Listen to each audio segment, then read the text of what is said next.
For more information, call 1-800-735-0230 or log on to pacificaradioarchives.org. Révolté et parler d'affaires, de sang, de feu et d'osmore, avance, invectivant l'invisible, afin d'y finir le jugement de Dieu.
Save the acknowledgments for after.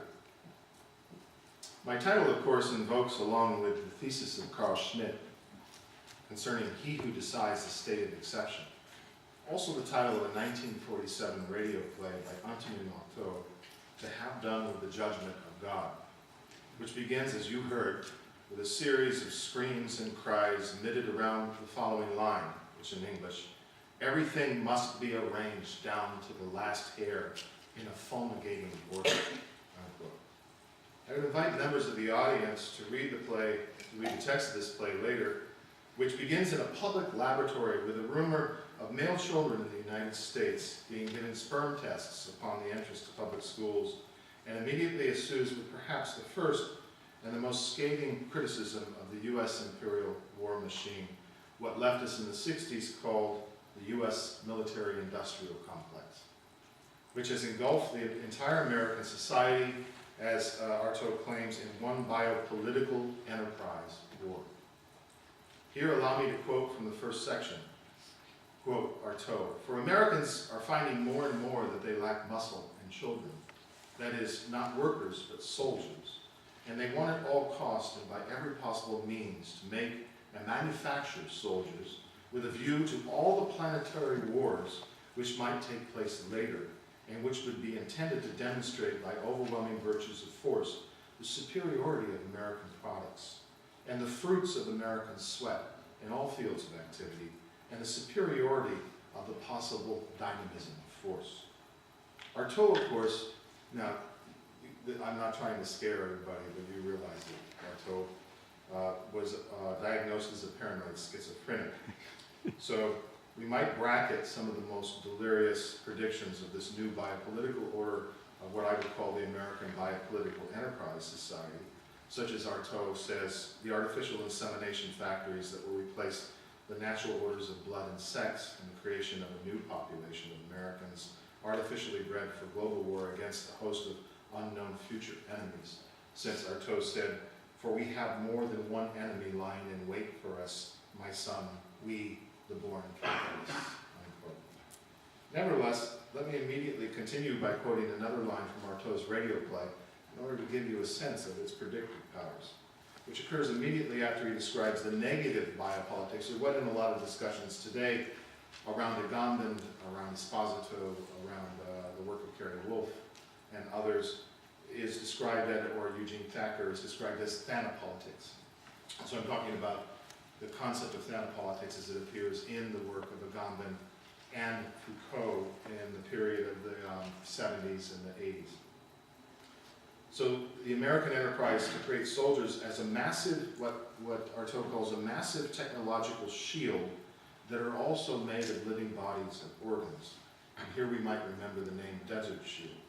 As Artaud observes, quote, although I have seen many Americans at war, they always had huge armies of tanks, airplanes, battleships that served as their shield.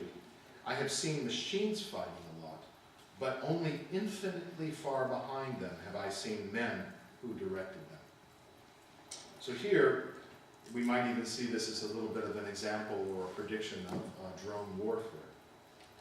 But we might notice that the command function, or what could be called the executive decision function, the control function, is situated in Artaud's paranoid fantasy is infinitely far behind, horizontally, no longer transcendentally, but in a sense mediated by, no longer mediated by the classical theories of sovereignty, which usually situate this perspective in the executive role of the prince, that is, in the position of the head, but in modern theories of power is gradually supplanted by the technological mediated function of particular dispositives, apparatus, as in Foucault, or control mechanisms in Deleuze, or what Nicholas Luhmann earlier called steering mechanisms, which replace or mediate the executive function of any sovereign decision. In both of the above passages, we might see already the prophetic distillation of contemporary themes that belong today to a lot of theoretical discussion of a negative biopolitical paradigm in which we live, a permanent state of exception, a thanapolitics proper, which, as in the theory of Agamben, is predicated on a permanent state of exception, or in Foucault, where there becomes a total war against populations, even in the name of security and the life of populations themselves, and where the enterprise of war actually supplants the classical theories of political economy and state sovereignty. Of course, Agamben's thesis of the camp as what he calls the proper nomos of a new world, or new order of modern state sovereignty, is fairly well known by now, as he first announces in Homo Sacer, quote, "In this light, the birth of the camp in our time appears as an event that decisively signals the political space of modernity itself," unquote. And it is equally significant to note that in his political ontology, the modern German jurist Carl Schmitt replaces the traditional philosophy of Hobbes in specifically modernizing his theory of sovereignty. But I'm also referring to Foucault's famous thesis, first delivered in the late lectures, Security, Territory, and Population, at the Collège de France between January and April 1978. This is where Foucault also explicitly modernizes his description of sovereignty and state power by bypassing completely the figure of the sovereign, which is usually drawn from Hobbes, Leviathan altogether. But more importantly, he replaces the art of governmentality, usually found in the classical theories of Machiavelli, with the modern strategic theories drawn from von Clausewitz, that is, politics is war by other means.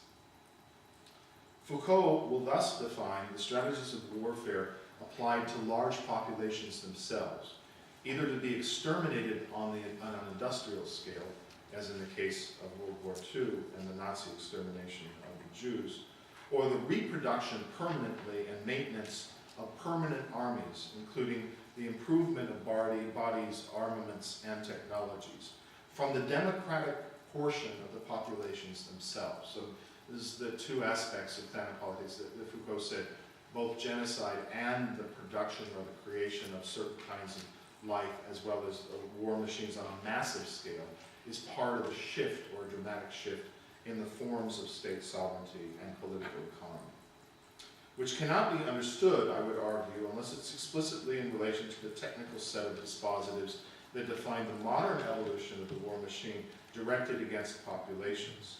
Especially, and I'll talk about this through the middle part of my talk, and then I'll return to this notion of sovereignty, especially in the face of the constant threat of nuclear warfare in the latter half of the 20th century, where it is no longer a particular racial or national population contained within a specific territorial boundary or geopolitical region that constitutes the aim of thanapolitical strategy, but rather an entire species or multiple species, even an ecology or an age of the world, becomes a paradigm of a permanent zone of indistinction, to now employ Agamben's phrase, between bios, political life, and Zoe, bare life.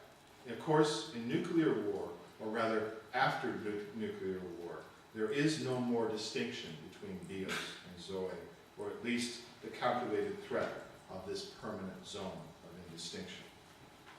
In fact, Derrida actually already made this observation more than 11 years before Homo Sapien was published.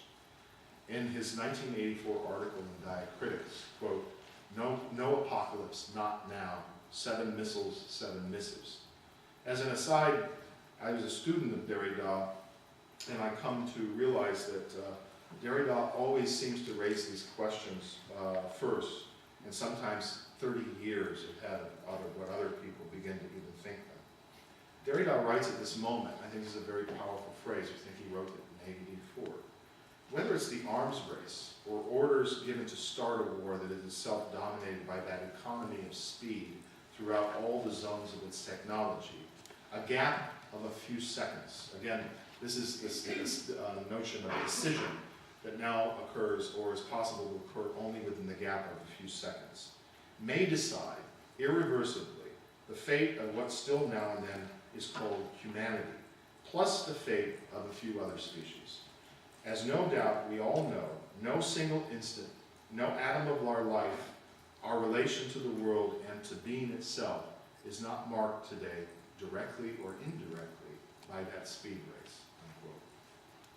Nevertheless, despite this change in the dispositives of power and the technical and symbolic character of the executive function, the dispersed and technically mediated symbols of decision, it is important to note that 11 years later, Agamben still chooses as his paradigm of choice the camp and not the nuclear holocaust. Partly, I will explain below, for essentially strategic, moral, political, but also rhetorical decisions concerning the post-9/11 environment and the practices of the second Bush administration. Camp Guantanamo, quote, to which the only thing that could be compared is the Nazi Lager, the camps, that is, as an example belonging to the same paradigm of a state of exception. But also partly because he was already committed, or too committed, theoretically, to the paradigm of the camp as, quote, the pure, absolute, impassable biopolitical space, insofar as it's founded solely on a state of exception, will appear as the hidden paradigm of the political space of modernity, whose metamorphoses and disguises we have to learn to recognize, unquote. I'll come to this passage again later. It's important also that the paradigm of the camp is hidden in this argument, rather than, in a sense, exposed. For example, the mention of the nuclear holocaust explicitly emerges in 2003 in the publication, The State of Exception, and even more explicitly, directly in reference to Schmidt, concerning a new paradigm of government, where we find the following long passage, which rebukes Clinton Rossiter. The fact is, Agamben says, the fact is that the two essential criteria of absolute necessity and temporariness, which all the others come down to in the last analysis, contradict what Rossiter knows perfectly well. That is, that the state of exception has by now become the rule. Quote, in the atomic age upon which the world is now entering, the use of constitutional emergency powers may well become the rule and not the exception, unquote. Or as he says even more clearly at the end of the book, quote, in describing the emergency powers of Western democracies, this book may have given the impression that such techniques of government as executive dictatorship, the delegation of legislative power, and lawmaking by administrative decree were purely transitory or temporary in nature. The instruments of government depicted here as temporary crisis arrangements have in some countries, and may eventually in all countries, become lasting peacetime institutions, unquote. This prediction, which came 8 years after Benjamin's, or basically the first formulation in the, this prediction came after the formulation of the concept of history, was undoubtedly accurate. But the words that conclude the book sound even more grotesque. Quote, no sacrifice is too great for our democracy, least of all the temporary sacrifice of democracy itself. Here, even after the nuclear decision has been established as a permanent state of a new form of executive dictatorship, as a state where the exception has become a normative rule, given that this accounts in our age for a permanent suspension of any legislative or juridical order in the event of an emergency, in the space of a few seconds where decisions must be made automatically, where this suspension or exceptio remains itself suspended, always remote, and yet at the same time imminent at every second. Now here I'm talking probably to a generation that might have lived through not only the Cold War, but the nuclear freeze movements in the 1980s in the United States, which I was very actively involved with, where there was an incredible fear and panic among the population and a feeling of anxiety that at any moment that the nuclear explosion could happen. And then basically it motivated large populations to begin to try to confront this. So in a sense, I'm trying to call attention to the fact that this kind of state, or the visibility of the state, or the feeling of this anxiety, this fear, is not something that we feel in the same way today, even though the weapons are still in place, and that state of emergency, or that emergency power, is still part of the executive forms of government today.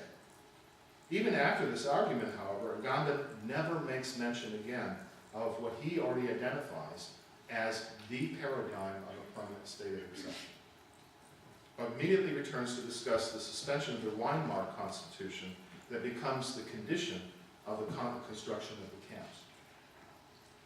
On the other hand, in keeping with the threat of a total biopolitical warfare, he could have just easily referred to the Nero Decree, officially the Demolitions of the Reich Territory Act, issued by Hitler at the end of the war, but never carried out by Albert Speer, Hitler's architect and Minister of Armaments and War Production. This was effectively a scorched earth policy that becomes the basis for the popular understanding that Hitler turned the aim of the war power against the population and the territory of the Germany itself in a final act, a grotesque act of national genocide. Accordingly, the directive states all military transport and communication facilities, industrial establishment, supply depots, as well as anything else of value in the Reich territory, which could in any way be used by the enemy immediately or within the foreseeable future for the prosecution of war, will be destroyed, unquote. Perhaps it is a grotesque irony that this decree in some ways forms the basis of a nuclear strategy in the post-war period called MAD, Mutually Assured Destruction. And this could be regarded as the emergence of an exception that becomes a rule of state policy concerning both first use or no use of nuclear weapons. That is, becomes a permanent feature of an emergency war power that departs from the legal and juridical character of the state of exception that Agamben cites often, and even authorizes those states who will henceforth have the exclusive right to decide concerning no use or first use, a right that these states alone have granted themselves, though outside any constitutional or juridically determined form of right, even to make a fatal or fateful decision for all the populations and species of the earth. This is the zone of indistinction in some way that commenced at this moment and that we still have not quite departed from.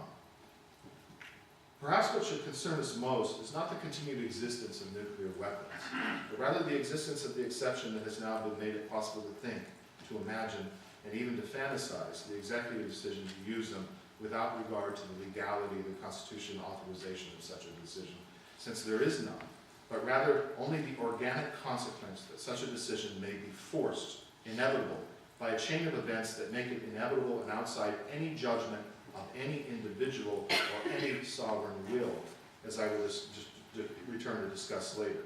Of course, this decision-making power is ultimately reserved only, as I said, for a few states, which is a form of violence like political decision in Schmidt, that its most effective power is to remain virtual, infinitely distant or suspended, and yet imminent at every moment in the gap of a few seconds. Consequently, it is a temporary situation that has evolved through the post-war period and has been localized in a few sovereign states that are supposedly invested with the authority to decide the state of exception, which in my view has irrevocably changed the classical and modern principles of juridical sovereignty that Gambit evokes. For example, I don't think the codexes of Roman law can tell us anything about this most recent exceptio, but especially since the emergency power is still defined provisionally as temporary, and we can imagine that this authority is only temporary and that one day the populations of the earth will not live under the constant threat of nuclear weapons and their use. I know that some members of the audience may think I'm belaboring the point a bit, and I know it's kind of a depressing topic.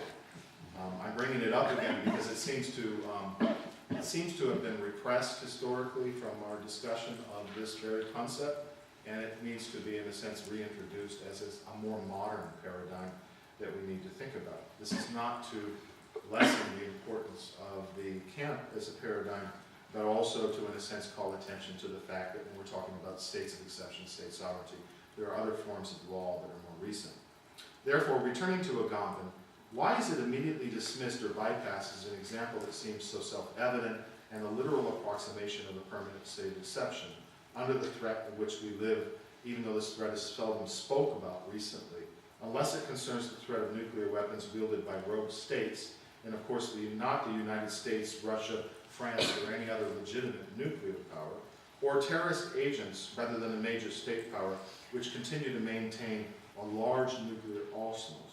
Perhaps this is because in the space of the last 30 years, we have yet witnessed a new paradigm emerge, as well as a new enemy and a new war machine, which is no less aimed at certain global populations. But these populations are dispersed across a region or territory that now exists as a zone of indistinction between democratic states and their surrogates, and is not clearly demarcated by the boundary of a particular nation state that could be decisively targeted. Here we find a distinction between what Deleuze and Guattari already, again, in 1984, which seems to have been a bulk year for what is called critical theory, to be somewhat prophetic.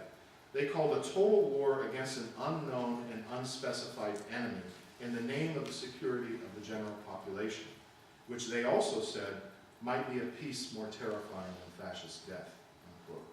A modern notion of warfare that is in a sense different from warfare predicated on territory, nation, race, and a notion that achieves its apex in the permanent threat of nuclear war.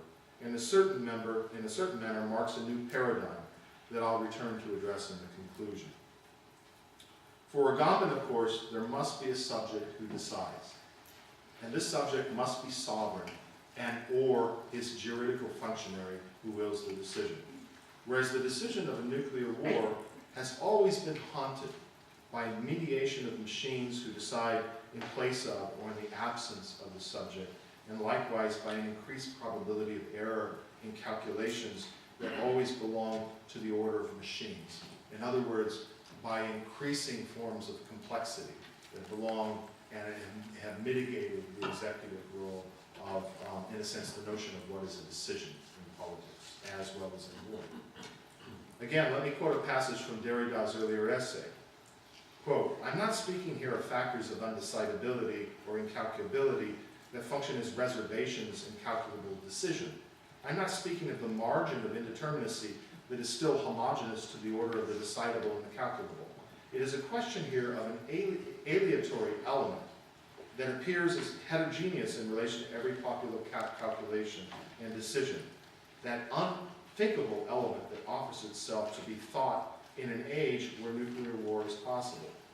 Or rather, from the outset, some sendings, many sendings, missiles whose destinarience and randomness may, in the very process of calculation, and games that simulate the process, escape all control, all reassimilation or self-regulation of a system today that will precipitously, too rapidly, in order to avert the worst, but irreversibly destroy." Okay, now here I just want to point out one comment, and that is that the very systems of calculation and undecidability that Derrida is describing in 1994 and applying to the popular representations of the problems around the increasing complexity of war, warfare, and in a nuclear age, all of those descriptions of that system and of the problem of calculability can also be applied almost whole cloth and transparently to our financial markets today. So in other words, there is a relation or homology. This is something that Foucault began to outline in his last seminars. Homology between the problem of calculability and decision and complexity that in a sense determines financial markets today, as well as their collapse, and a form of, in a sense, thanatological or weaponry, in a sense the way that that was described, and the possibility of the absence of the role of executive judgment in either becomes an increasing problem for the society to face in both accounts. In the above quotes from Agamben, I have highlighted the description of the camp as a paradigm that is always defined as hidden. But here we might say, in what way? Is it not actually quite visible, at least in the last half century, both in terms of historical evidence and photographic representation, but also in narrative and documentary accounts? In fact, has the camp not been the fulcrum of an enormous amount of representation, both historical, legal, and juridical, beginning with the Nuremberg trials, but also the fictional and the semographic accounts that have followed? In what sense, then, can you say that the paradigm was hidden? And I quote again, quote, "The camp, as the pure, absolute, and impassable biological, biopolitical space, insofar as it founded solely on the state of exception, will appear as the hidden paradigm of the political space of modernity, whose metamorphosis and disguises we have to learn to recognize," unquote. In this statement, the paradigm resembles the Platonic idea or model, and is hidden only in the sense that we do not immediately see it in itself and must learn to recognize it in other representations that will refer back to it eventually for their symbol as its true source of light, a function of the idea. Therefore, in speaking of the camp as a paradigm, technically we are speaking about a symbolic form that makes visible what cannot be empirically grasped or experienced without the construction of a paradigm, or a symbolic representation of that reality, which would otherwise remain hidden from empirical view. Secondly, it is the symbolic function of a paradigm to totalize all representations as a set of all possible representations that excludes itself as a member. Quote, "A class can contain everything except its own paradigm." This exclusion constitutes the specific form of hiddenness that involves the paradigm as a symbol. In the conclusion, I will return to underline the difference between this symbolic form and the organic image of decision, which is usually accompanied by a subject of judgment and will. As I will underline many times in the remaining part of my talk, both the image of the sovereign and the symbolic nature of decision rests upon what I will call a paranoid interpretation of sovereignty. Although here I will use the term paranoid not to disqualify these visions or this image as pathological, although in the case of HoTE there was that too, but rather in the psychoanalytic sense of a symbolic construction of the mental space of the other. In this sense, all paradigms of sovereignty are in a certain sense products of paranoid interpretation. Remember, Freud, 1923, his first article where he actually produces a diagram of the unconscious, says that the unconscious is simply the mental space of the other, that we have to produce then a symbolic representation of that space, which is in a sense unconscious. That's what we share, because our own mental space then is also then constructed in the very same paradigm of the unconscious we construct. So the problem of classical theories of sovereignty is that we always, in a sense, try to locate what is the hidden point of emission of power by constructing in the head of the sovereign or a privileged location. We construct a paradigm to represent what occupies or what represents the content of that hidden space or what its function is. And in a sense, all models of sovereignty operate through the construction of a symbolic form of paradigm to show us what otherwise would be empirically impossible to see. Thus, whether we assume the form of a fantasy and also forms a paradigm of interpretation, the central point of emission of the sovereign power is placed somewhere behind the eyes of the prince, as in the classical theories of Hobbes or Machiavelli, and then again in Agamben, interestingly enough, or infinitely far behind in the apparatus and the mechanisms operated by the modern state, as in Foucault's theory, but HoTE's as well. But the problem will become one of discerning the point of emission of power along with an organic image of judgment and decision that still belongs to a theory of sovereignty. Because both classical and modern interpretations of power are centered on a point of view that is either hidden, for example, behind the eyes of the prince, or placed either at an infinite distance or in a cloud. For instance, I would say that Kafka's Castle or Kant's transcendental subject are, in a sense, forms of paradigms in which power is placed in a cloud in some ways, or behind a mist, in an infinite distance, but also at an infinite height. We cannot hope to remove all of the conspiratorial or paranoid elements from these interpretations of sovereignty, since this point of view cannot be deducted from any empirical order, which cannot include this perspective, and it's precisely the work of a paradigm to, in a sense, totalize and explain the inclusion by replacing this element with a paradigmatic representation. Therefore, one of the primary problems of our theories of sovereignty today is the hybrid representation, I would say, of an organic image of decision, for instance, that continues both in Schmitt and Agame, in the sense of a subject who decides, and he who decides, which in a sense continues to refer back to a subject of will and decision and so forth in terms of the classical theory, also taking an image that still belongs to an image of decision in an organic sense, in the sense that we understand that we make decisions and judgments as organic functions. And opposite to that, the purely technical representations of power which we see in Foucault, who replaces this with an image of a function or a dispositive, of an operative relay, for instance, as is in a network or a program. In the modern network theories, which are linked by discrete but continuous micro-decisions. And Deleuze, who replaces the classical image of decision with what he calls mechanisms of control.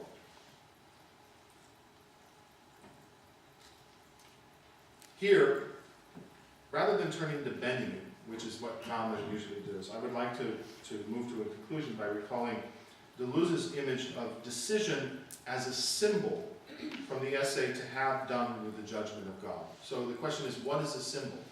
Oftentimes we refer to a decision, but the decision is preceded by a symbol that conditions our representation of a decision that we don't actually make organically. But in a sense, is a decision that determines what power is or where power is from. It is a paradigm that becomes a symbol. Deleuze writes, and this is actually a very beautiful passage, a decision is not a judgment, nor is it the organic consequence of a judgment. It springs vitally from a whirlwind of forces that lead us into combat. It resolves the conflict without suppressing or ending it. It is the lightning flash appropriate to the night of the symbol. Unquote. Here, the symbol of decision is described as a lightning flash which distinguishes across the night, recalling the event in Heidegger, that I would like to characterize the decision that marks the state of exception. The question for us will be how to discern its symbol, which functions like a metaphysical category or paradigm, the distinction, and makes a distinction between before and after, between inside and outside, but without simply letting this remain a mystery or letting it become a zone of indistinction. For example, between politics and law, between the executive and juridical concepts of right, or between bios and zoe, political life and bare life. Following Deleuze, it is the symbol of a decision, like an event that divides before and after, that first makes organic judgment possible and representable. The decision conditions our image or our representation of our own thought, of our own decisions, organically. So the decision as a notion of what divides historically makes it possible. For instance, I'll give an example. It is the decision that we often refer to as the executive decision or the accident, the calculated threat of nuclear war. It's always the form of a calculation. But we have the image of a decision and therefore the basis of ways that we can represent to ourselves that horrible and grotesque final decision. But already, it is the symbol of what makes a nuclear war possible and thinkable, and then, in a sense, representable as the effect of an organic judgment. When prior to that moment, there never existed before that symbol of decision could emerge within the world. We could say the camp also, the camp would have been unthinkable before the moment in which the technological apparatuses in the war made the productions of the camp possible and the changes in the juridical forms of the law in Germany. But its organic image is something that follows it and makes it now possible to think of a world with camps. So it's this relationship between this before and after that we have to think, and about what in fact is conditioning our own organic representations of judgment and decision. It seems that we can continue to be possible to think and to imagine anything, as long as the apparatuses precede us to provide the symbol for our imagination. However, recalling that from Derrida, the image of a decision in the gap of a few seconds, we might question whether a certain decision that is made at the speed of light, like a lightning flash against the night sky, defines the threshold of a temporality that marks the limit of an older concept of sovereignty based on new technologies for handling, recording, and the storage of information. In short, everything that would inform an executive decision through a careful weighing of all inputs, but which now becomes an instantaneous decision already pre-programmed in an algorithm that takes a certain number of variables into account beforehand, and thus already installs the outcome in advance in the terms of a result. The result, of course, would resemble a decision, but one that would exist outside any organic judgment, since there would be no subject present at the moment of the decision, but only before and afterward. In his own account, Derrida seems to show great concern of a certain fantasy, or even fiction, that there will have been a subject present to the decision. Then even a whole body of literature that fictionalizes the moment that falls between decision and judgment, and a decision made without judgment, as in the case of the causal errors that lead to the fateful error of a nuclear launch, of a judgment without decision, in the sense of a timely decision to launch a nuclear weapon, and even of a demented and psychotic decision, for example, in Kubrick's film Dr. Strangelove, which actually comes from an anecdote that Kubrick relayed that occurred to him during the Cuban Missile Crisis, when he had the terrifying idea that Kennedy might actually launch the nuclear missiles, not because he would ever make such an organic decision, but because some psychotic and crafty, subordinate in the White House dropped tablets of LSD into his bourbon the night before and caused him. So this is the basis for Dr. Strangelove, is this scenario that our executive decisions and our faith in those who make executive decisions are constantly exposed or vulnerable to all kinds of impasses and relays in which, in a sense, the fantastic vision like Artaud of drugs or paranoia or of LSD in Kennedy's bourbon glass is only, in a sense, one of the ways that we imagine to ourselves, in a sense, the relation between decision and organic judgment. Allow me to conclude, therefore, by asking whether the mysterious nature of power, or biopower, or its hidden or secret paradigm of sovereignty, is the expression of how power really appears, or functions today, a practical and ontological perspective, or is the expression actually of a confusion of two representations we continue to employ to determine power and its grid of intelligibility, whether we call this a paradigm or a diagram.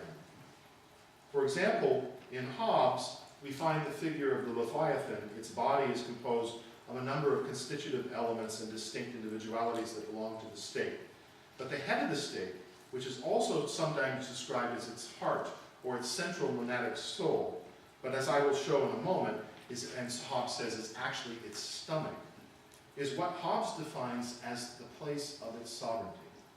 Therefore, Foucault's solution is simply to cut the head off the sovereign in his own analysis of power, leaving only a decentralized and acephalic body, that is, composed only of a multiple peripheral bodies that are constituted as subjects of power effects. Now, this is a basic premise of why there's been so much debate between and hatred of Foucault, for instance, by any theory of power that continues to hold and continue to reproduce the necessity of a sovereign moment and of an organic form of decision, that Foucault basically bypasses that and creates a form of power that is essentially without a head, that is headless. And therefore, in a sense, it's unaccountable, it's irresponsible, it cannot be a moral representation of the subject. This is something that Lambert will do too. Moreover, Foucault does not construct his analysis of power simply by ignoring the head, but also ignoring something that happens in the stomach and in the intestinal tract, as Hobbes says, which is fear, and even fear of death, in order to neutralize the traditional function of sovereignty that causes the obedience to the law. So Foucault completely ignores or bypasses the notion that the function of the head in Hobbes and of the sovereign in Hobbes was primarily to create fear, and particularly the fear of obedience, which guarantees our obedience to the law. This is something you will not find in Foucault, which is why fear is completely absent from most of his theories. However, to not know what's going on in the head of the sovereign, at least concerning the question, what is power? Because the sovereign actually knows nothing about power and actually how it works. And this is perhaps Foucault's greatest point. Keep looking for power in the head, then you will be as stupid as the king, because it is not there. But this is the second point. To be stupid as the king is to be a normal subject in Foucault's theory, that is, a normal citizen. And perhaps this is also why, not to begin his analysis with Hobbes or Machiavelli, nor Spinoza for that matter, but with von Clausewitz, who does not locate the power of the modern state in the head of the prince, but in its actual machines and disposals of war power, and its right to war. This is something that Foucault, in a sense, takes up, but I would argue is also the basis for the Kantian theory of perpetual peace too. The nation and its right to make war is the place we should look at the right of the sovereign. However, more recently, in reaction to Foucault's earlier decision to simply abandon or bypass a traditional theory of sovereignty in his analysis of power, we find in the work of Agamben, as well as in many other theories, an earlier notion of sovereignty that has returned, let us say, with a vengeance, but through, quote, a blind spot in Foucault's analysis, again, in reference to a hidden and paradigmatic and purely symbolic perspective that supposedly Foucault completely forecloses, which is the camp. You could read Derrida's seminar on the Bête and the Sovereign and the Beast, where Derrida shows that, in fact, that's just not true, that Foucault, of course, even in the history of sexuality, refers to the camp, and to, in a sense, the camp is an emergence of a paradigm. As a result, because we have these two competing theories now, we have a theory of a headless form of sovereignty, of pure dispositive powers that belong to the body and is viewed from below, and then we have the reemergence of the head of the sovereign, of the traditional theory of sovereignty. I might describe the current theories today have returned to the central subject of the sovereign as an attempt to prop the whole head of the sovereign back up onto the Foucauldian headless body, composed of micro-technologies and multiple peripheral networks of power relations. Therefore, if Foucault was too precipitous in simply excluding the old image of sovereignty in an effort, he said, but also strategically, to completely modernize the analysis of our power relations, then Agamben might also be a little too presumptuous in his claim to complete the paradigm in the blind spot in Foucault's reading, which we have already recognized as being in the space of the eyes of the whole sovereign, or the master or despot, an equally new body that is being manufactured by a prosthetic head. This, I would say, is the image of our new Leviathan, which looks a lot like the headless horseman in the story of Nathaniel Hawthorne, who has the head of a pumpkin. As I said earlier, I think today, remember the pumpkin is very scary. You know, on Halloween, you carve out the head, of the pumpkin and put a little light on the side, and basically it's supposed to scare you, so it has all of the impact and the effect of the sovereign head. I think today we are working with a hybrid theory of power and sovereignty, a new Leviathan, one that I would say is quite monstrous, more monstrous than anything that Hobbes could ever have dreamed up, even in his worst nightmares. Again, I would describe it as an acephalic body composed of drives and power relations. But on top of this, the head of the sovereign has been stuck back on like a pumpkin. This is the image of a new Leviathan given by Agamben by way of Schmidt, with the image of the sovereign as he decides the state of exception. In order to demonstrate this, let me briefly return, I won't go there. Finally, let's return to the phrase at the head of the sovereign. Allow me to remark that it's already tautology or catachresis. It's like saying the head of the head, the principle of the principle, the thesis of the thesis. As Derrida has shown in his seminars collected in the Bête and the Sovereign, already beginning from Hobbes, this head is already unnatural, a prosthetic supplementary head placed on top of the body of the state, and even an artificial head that serves to conceal the actual and more molecular organization of power, and the more functions of state power according to a new lateral of civil society, and even new technicians that find it completely useless except for one thing, provoking fear and obedience. As for producing an actual knowledge of power, the head of the sovereign is empty or worse, perhaps in the Kantian sense, the source of all transcendental illusions that continue to trouble us with an idea of sovereignty that comes to us from above. Here, I want to quote my favorite passage from Deleuze. The tyrant has a head not only of an ox, but of a pear, a cabbage, or a potato. Therefore, as Deleuze also argues, no one is ever superior or exterior to what he profits from. The tyrant institutionalizes bêtise, stupidity, but he is the first servant of his system and the first to be instituted, always a slave commanding slaves, unquote. As Deleuze writes, the sovereign is the one who institutionalizes stupidity. In his system he supposedly inaugurates. He is the first subject in his system, for example, like George W. Bush, the king of stupidity, a real pumpkinhead. Perhaps Foucault's own vision of contemporary neoliberal society is neither completely paranoid nor entirely dystopian, however, but rather concerns the change in the traditional liberal notion of individual liberty according to a new mode of governmentality of neoliberalism that was coming into view at that time at the end of the 70s, not only in the United States, but France and Europe and Germany particularly, which were its primary models. According to three national models of neoliberal governmentality, all of which have very different points of emphasis and ideologies, but all of which share, Foucault argued, the same grid of economic intelligibility. But this is 1978. And this model has taken several detours caused by events that occurred after this moment, and more rapidly, let us say in the gap of a few seconds. And in this way, this might cause Foucault's analysis, which academics today are spending an enormous amount of time reading and trying to apply to the contemporary world, to actually be patently outdated today, which is no longer nationalized because, as it is in Foucault's account, but because in a certain way neoliberalism has become globalized and non-nationally specific, relating to the dissemination of global markets, that also is accompanied or occupied in parallel by an increase and vast increase of spaces and zones of war today. Finally, if Foucault's theory of power just so happens in some ways to perfectly correspond to our neoliberal structure of governmentality today, it is only if you neglect the theory of sovereignty that is still appealed to in the right of a nation to use war as a means either to protect its populations or its vital interests. But then, this is just another one of the bloody contradictions that Foucault himself acknowledges in his own analytic.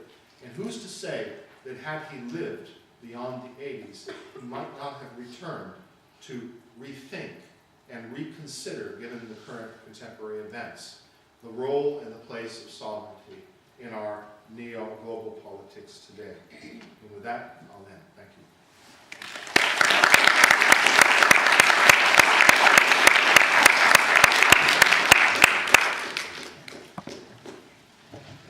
So it's time for questions.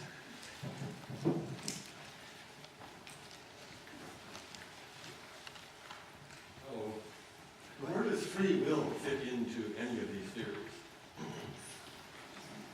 If it does at all.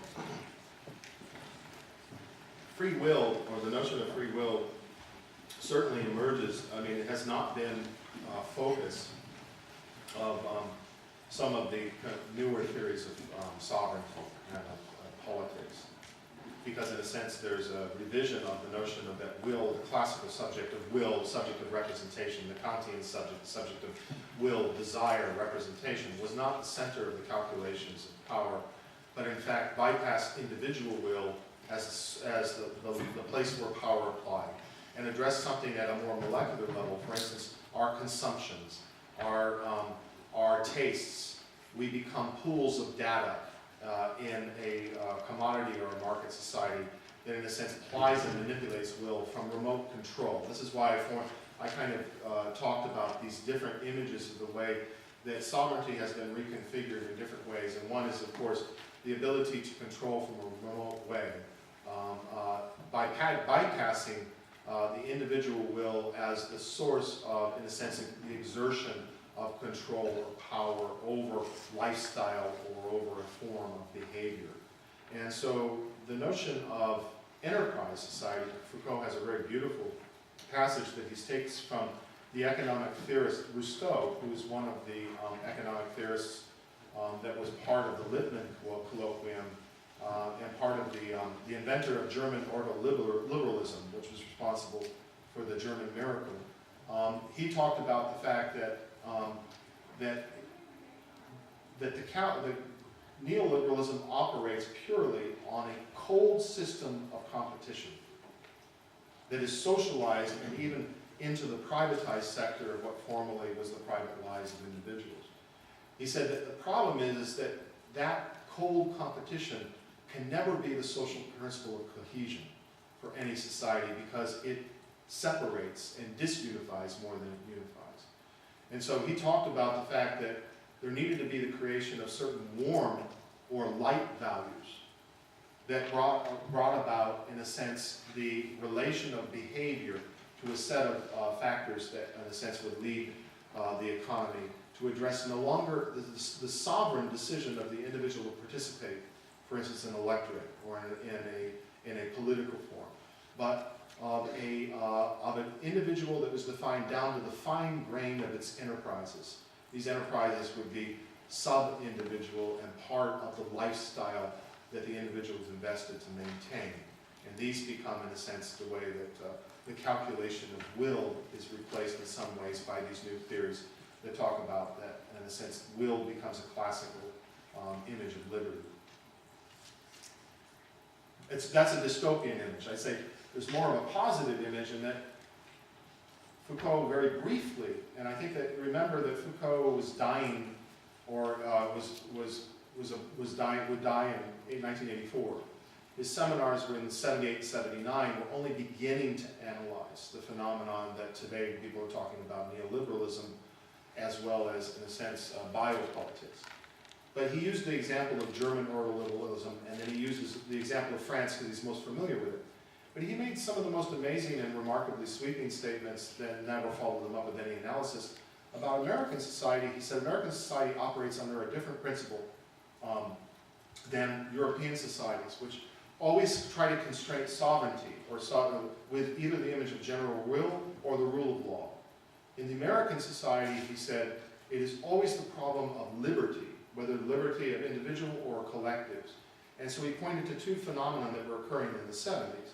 The one is constant neoliberalism on the right and the left can be located as a fear of grand oligarchies emerging in order to control the individual liberty. And that can take the form in the neoliberalism of the right as a fear of big government. Okay? In the left, it takes the form of the fear in the 70s, like I pointed out, of the nuclear, or basically of the military-industrial complex, and of the role of big government in determining and spending money on operation of war. So what my analysis is trying to do is saying, what are these two phenomena that are going on at the same time? One, an increasing investment in war in the American society, and a need to maintain a constant war machine and of new war machines. And the other, a change in the very notion of our notion of liberty and of liberalism that is occurring in this country and is still occurring today, I think.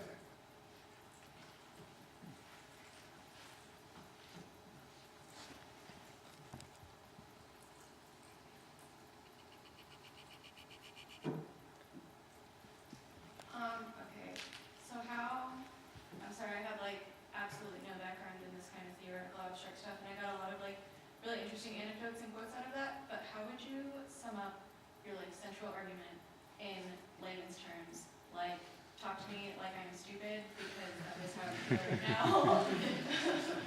Okay, so part of the idea of this series, I think, is the humanities on the edge, and so I was said that, to be a little edgy is also to engage more in a kind of theoretical analysis using language that not everybody's going to be familiar with all the time. But however, sometimes I think that what I was trying to show is that we still have two representations of power that we're working with simultaneously. One is more of a classical image of power, or that is based upon organic judgment or decision of an executive function. Whether you locate that function in the political system, it seems to resemble in some ways the way that sovereignty had functioned in the theories of Hobbes or Machiavelli. The notion that there is a sovereign instance, there's an organic, an existing individual will at some point making decisions, or that we're referring to when we refer to our political forms of power. However, many of the theories of power that begin with Foucault, but also I could point to other that begin to theorize how societies, how power really functions socially, and not only within the political apparatus, but within the economy, and linking these different institutions together and so forth. It no longer, the power no longer, or the notion of decision no longer resembles in any way that kind of organic notion of decision. But it's certainly becoming more mechanized, but we're constantly casting to find new ways in which decisions are made. I used the nuclear image to try to call attention to what I think historically is the emergence of one way where the nature or the symbol, our confidence in the symbol of decision and of the executive role of politics to control that kind of decision, okay, transformed or changed fundamentally. And that change can be registered also in the way that the states themselves understood their role in relationship to the parity of, let's say, a certain kind of parity of a nuclear threat.